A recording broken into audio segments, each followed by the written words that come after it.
Wow, we're finally here. 30 years, 9 games, some spin-offs, and a ton of Smash is what it took for us to get an official localization for the first Fire Emblem game, Shadow Dragon and the Blade of Light.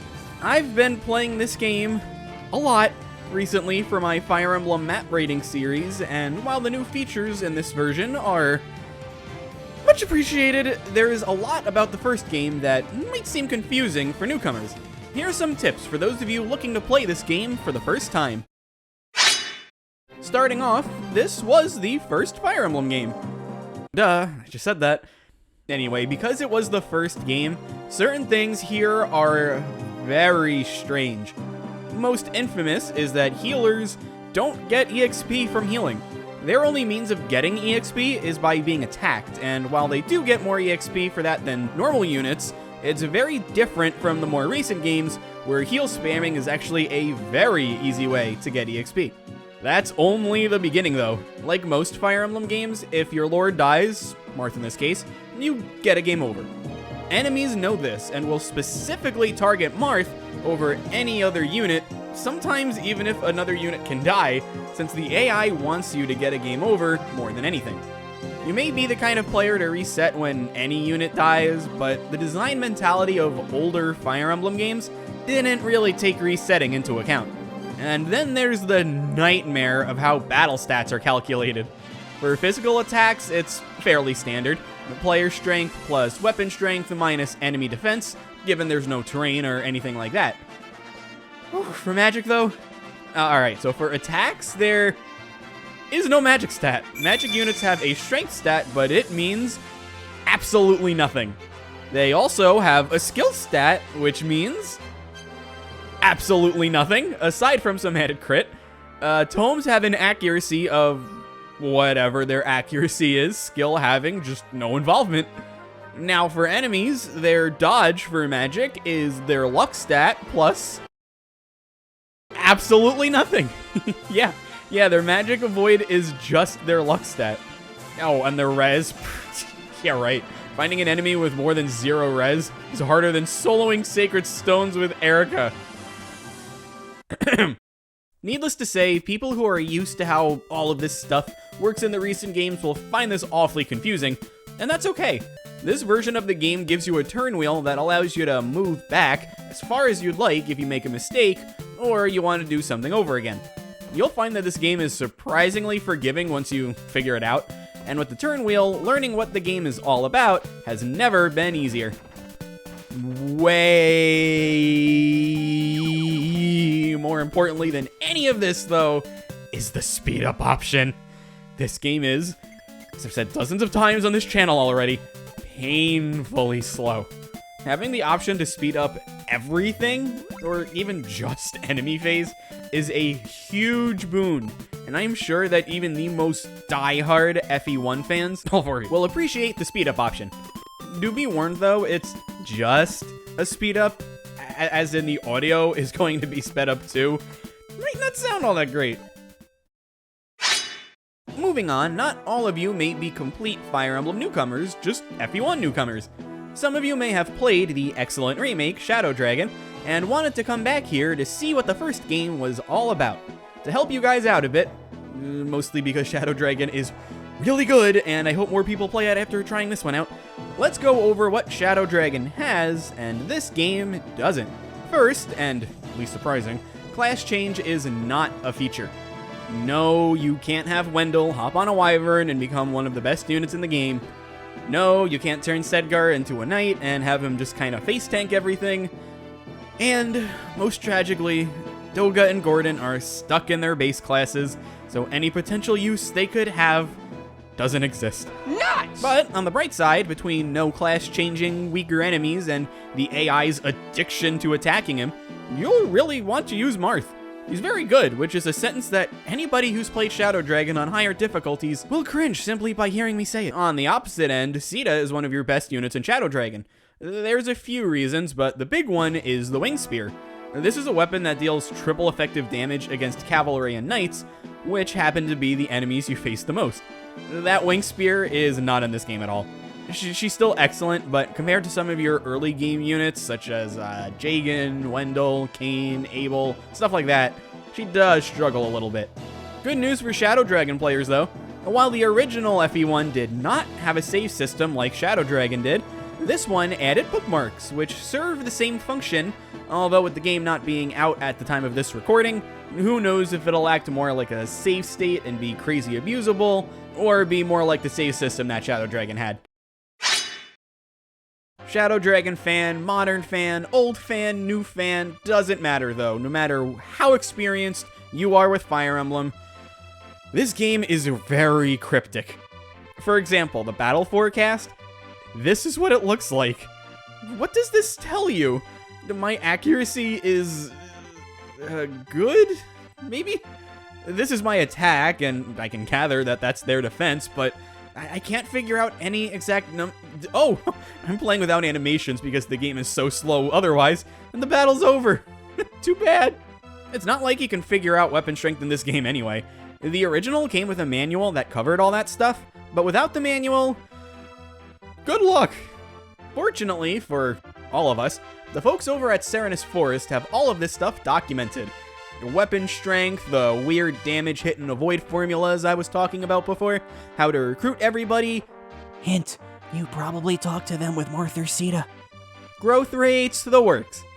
Normally, I recommend against doing this kind of thing, and it is annoying that the game doesn't tell you this stuff, but it was an NES game on top of being the first Fire Emblem game ever.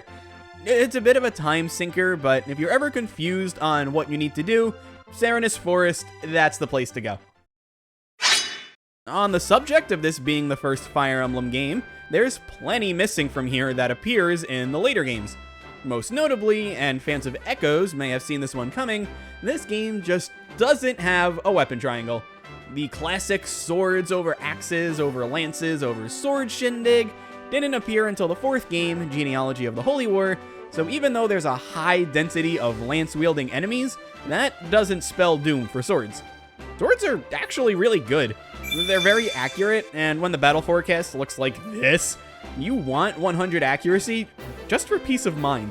They also don't weigh you down as much as lances do, with weapon weight being the one factor that determines how much speed you lose when you attack. Javelins and hand axes, the 1-2 range weapons that destroy the balance of some of the later games, have 20 weight, so you will always have 0 AS. AS being actual speed, by the way. This is what actually allows you to double attack your enemies. You need 3 more AS in this game. Swords will never give you this kind of issue, especially given that the Thunder Sword is 1-2 range, it's rather common, and it deals magic damage. Other good swords include the basic Iron Sword for the early game, the Killing Edge, the Silver Sword, and the Rapier from Marth. And no, this isn't me saying that lances are bad or anything. Pegasus Knights and Cavaliers, as well as their promotions, can use lances, which kind of make them good by default. But axes and bows, I'll get into them later, but not good, not good. You big jerks! Get back here! But hey, to get back onto the topic of good things, if you're liking the video so far, either it's helping you learn things about this game or just giving you a good laugh, please leave a like and a comment. Those things help me out a lot, especially as an aspiring YouTubist, which is a really gross sounding word, but it's what we're gonna go with here. And if you like Fire Emblem, hey, maybe you can even subscribe to the channel too, because I upload Fire Emblem videos kind of a lot. I appreciate whatever you decide to do, but that's enough for the plugging. Let's get weird. Here's another little anomaly of older Fire Emblem games. Chip damage is essential for weakening enemies for any unit that you want to feed EXP to. In more recent games, chipping and not killing an enemy just gets you reduced EXP. But here, the damage that you deal is the EXP that you get. So, if you deal 15 damage, you get 15 EXP. On the flip side, if you deal 1 damage, you get 1 EXP. This is your thanks for trying, but seriously, get back on the bench character. The EXP you can get for dealing chip damage is 20, so you'll never get more EXP for dealing chip than killing an enemy, but since enemies are generally very weak until, arguably, the late game, dealing high chip damage will net your units good EXP so that they don't wind up falling off until much later. One of the worst aspects of the older Fire Emblem games is that not every class was created equally. I mean, that's still the case, of course, but nowadays it's more just that some classes are simply better than others. In this game, not every class can even promote. In fact, only 6 classes can promote, those being Pegasus Knights, Cavaliers, Archers, Bishops, Priests, and Mercenaries. That means your Knight, your Fighter, your Pirate who became Sail, and not to mention your Lord, can't promote! This is part of the reason why axes are so bad. No promoted classes can use axes. This isn't the biggest deal, since all classes, promoted or not, cap at 20 in every stat except for HP. They lose 20 levels compared to every other weapon type to gain stat points. Combine that with how heavy axes are and how inaccurate they are on top of all of that, and axes in this game are just completely unviable. Doesn't stop me from using Daros because he's a meme! On the flip side, your 9 move, good stats but master of none Cavalier can become a 10 move, jack of all trades with no bad stats aside from Res Paladin, before the halfway point once you get the necessary promotion item, the Knight's Crest in this case. Getting the Wyvern Whip for your flyer does take a while, and you get Minerva in the meantime, but an 8 move, high weapon level stat, oh yeah, weapon level is actually a stat in this game, forgot to mention that, fast flyer who only gets more move and chances to level up when she promotes, it's the good stuff. And the others aren't as impactful. Archers aren't very good. Mages don't really need promotions because of how magic works, although they do get staff utility, which is pretty nice. Priests will never realistically get the chance to promote, and the Hero Crest, well, the Hero Crest is actually pretty good on Agma, whose good combat and 7 move will keep him useful throughout the game. Still, keep in mind, not everybody promotes. Which leads us very nicely into the next point, this one being about units that you get who are already promoted. Typically, pre-promotes, as they're called, are very good, but come with some drawbacks. Namely, their stats won't be as high as a growth unit, as they're called, and even if you raise a unit up to, say, level 15 and then promote them, their stats will still likely be far better due to having more level ups, better growths, and promotion bonuses. None of these things really exist in Blade of Light, or at the very least, they're not a very big factor. Starting with growth rates, while Cain and Abel are sitting pretty with growths as high as 60%, excluding HP, which can be as high as 90, Jagan has 10% growth rate in most of his stats, some of them being as low as 0. The issue here isn't so much with growth rates, but more so with how weak the enemies are. Even ignoring stat boosters, which give between 3 to 5 stats in this game instead of just 2, Jagan can handle a large portion of the game by himself. Once he starts to fall off, better pre-promotes have already arrived. While this doesn't make growth units any worse, it isn't a point against pre-promotes with low growth rates like it normally is. On that note, while a regular unit will, of course, have more level ups than a pre-promote, stat caps being at 20 kinda nullifies that benefit. Most of Jagan's stats are close to being halfway there, for example. Again, if the enemies were stronger, it might not be that big of a deal, but they're very weak, so having all of those extra level ups and extra stats won't mean much for most of the game. Or any of the game if you use your stat boosters. Promotion bonuses straight up don't exist in this game, which gives pre-promotes yet another bonus. Basically, what I'm saying is, don't be afraid to use pre-promotes. They have great stats, they're really easy to use, and if you give them stat boosters that your growth units simply aren't going to need, maybe give Strength to Sita as the only exception, but that's it, and they turn into monsters that are just as good, if not better, than your other units. But now, it's time to really talk about Marth. This is a game where Marth is going to have to do a lot of work. Every map in this game, with one exception which I won't spoil, for a 30-year-old game, is a Seas map.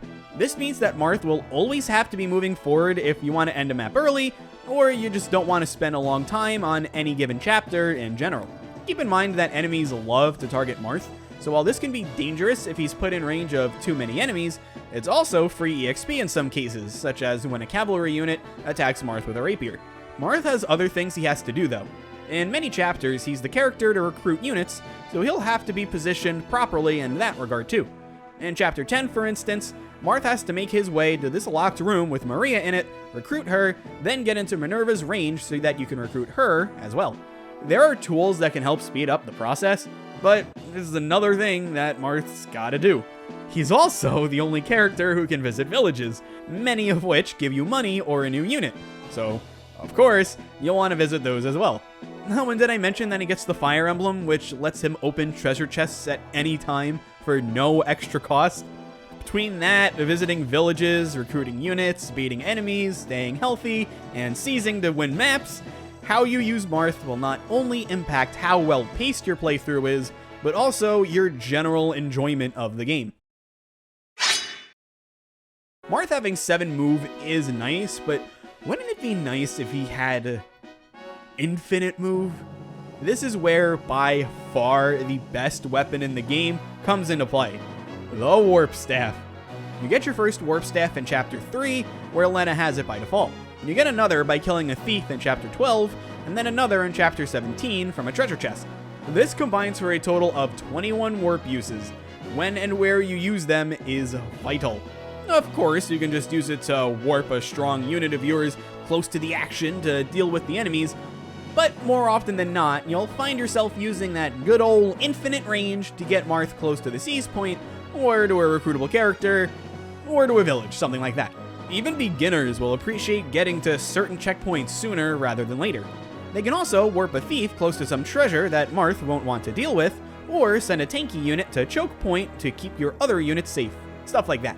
You can't use the Hammer'n staff, a staff that you get late game that repairs weapons to full durability, to fix up warp. So while you need to plan them wisely, the better advice would simply be, don't be afraid to use warp. You may think, oh, maybe I'll need it later, and while you shouldn't spam it like crazy, use it if you think it'll be helpful. It's your first time playing through the game. Just relax and have fun abusing Warp's crazy infinite range. It is wonderful. Alright, we've been having fun this video, right? My final piece of advice to everyone playing Blade of Light for the first time: it doesn't matter if you've never played a Fire Emblem game, or you've only been playing since Three Houses and just want to have fun, or even if you're a seasoned veteran who knows the game inside and out.